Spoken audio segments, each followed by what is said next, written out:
because you don't want to miss a thing.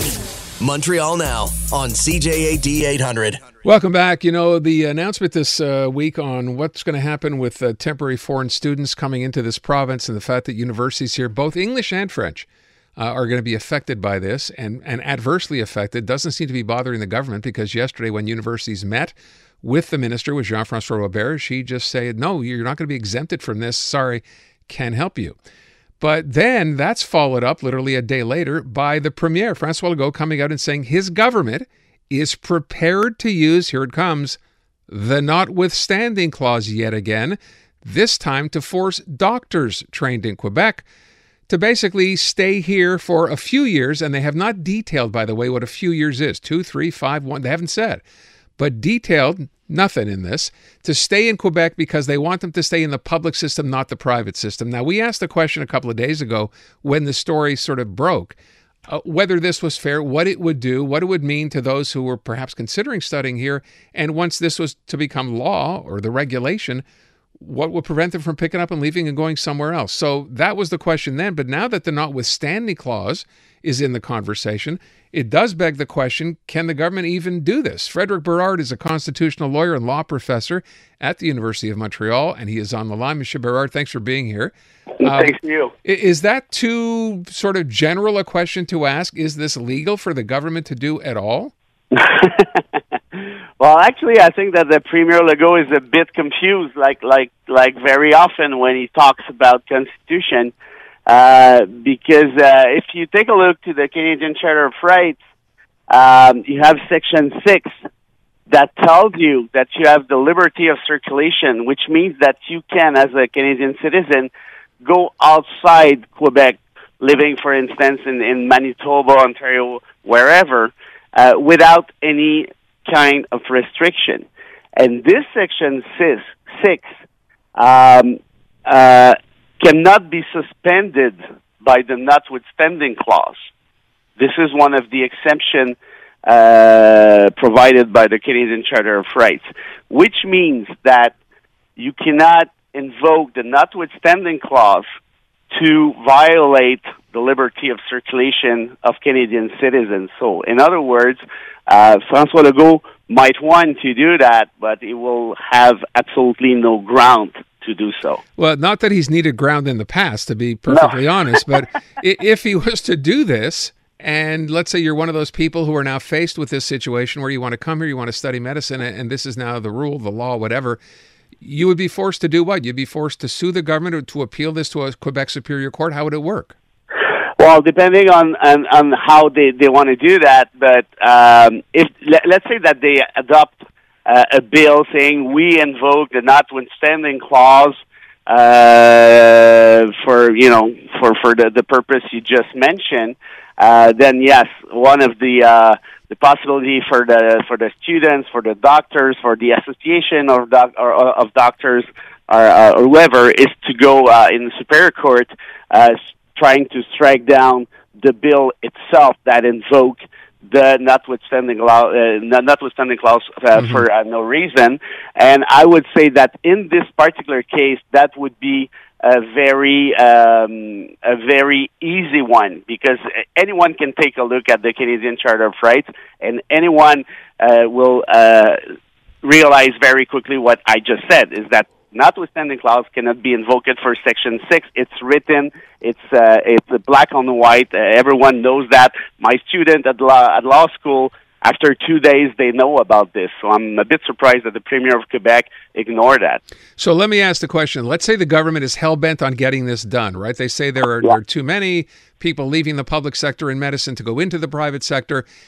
What if they decide to do something like, and I think the number cited by the government for what it costs a taxpayer to put someone through med school here is somewhere in the neighborhood of $400,000 to $700,000. It's a lot of money.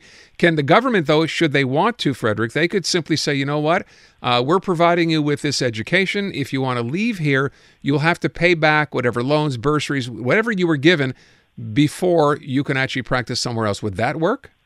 Well, that's a very smart question. Let's say they do that. Let's say that your hypothesis is the good one. Then you're going to have to ask yourself a question. Is this restriction would be a violation of Section 6. If that's the case, the court could probably say, yeah, well, you know what, Section 6 exists. Obviously, liberty of circulation is provided, is protected by the Constitution.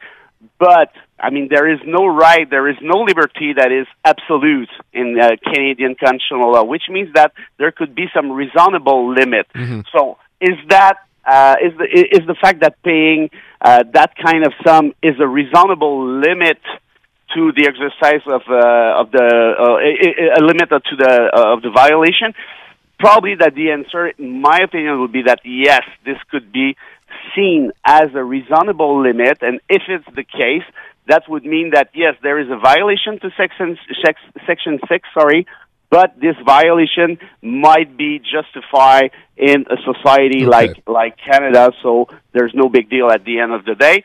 But still, as I just said, the question is very, very interesting, very smart. The court would have to evaluate how much is it of a violation for Canadian constitutional law.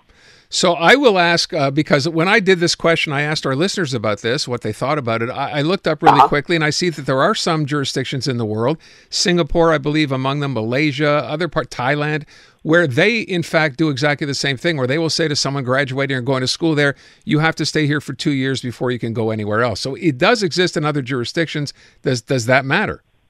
Well, yes, but it's always a bit touchy, delicate, and complicated to compare ourselves to other regimes around the world. I'm not sure, and I say that with all respect, but I'm not sure that Malaysia and Thailand are have the same system based on the same rule of law that we do here in Canada. So it's maybe a bit like far-fetched to compare ourselves to other regimes. Even other places in Occident can be sometimes be hazardous. So I would prefer referring to what we have in Canada, and the truth is that you don't violate rights for no reason. You need to have a good ground for that, and if it's the case, then the court will probably give you a reason. But frankly, I'm not sure that we're there yet, and we need to realize that there is a very trend among politicians right now to suspend rights each and every time that they feel irritated with an action or with this or that issue, and I hope that this trend at one point will be stopped. Look, to your point about the Premier deciding this was a good thing to do, again, maybe he just misspoke. We know that he'd like to see the situation change. It's not a fair question to ask, Frédéric. You imagine he'll back down? Well, yes, sure, because it just doesn't make sense. Okay, you cannot invoke notwithstanding clause for Section 6. It's mathematic. I mean, you can't do that. So maybe he's just trying to make some political gains. Right. In one point, it's just bluffing. Sometimes we see that, especially when it's we're talking about fundamental rights, unfortunately. But who knows? Okay, we will leave it at that. We shall see what the Premier does. Frédéric, thanks so much for the time. I appreciate it. My pleasure. Take care. Frédéric Bérard, constitutional lawyer, law professor at the U of M.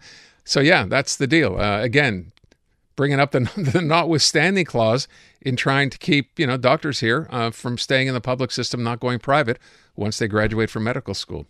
Says it's not legal. We'll see.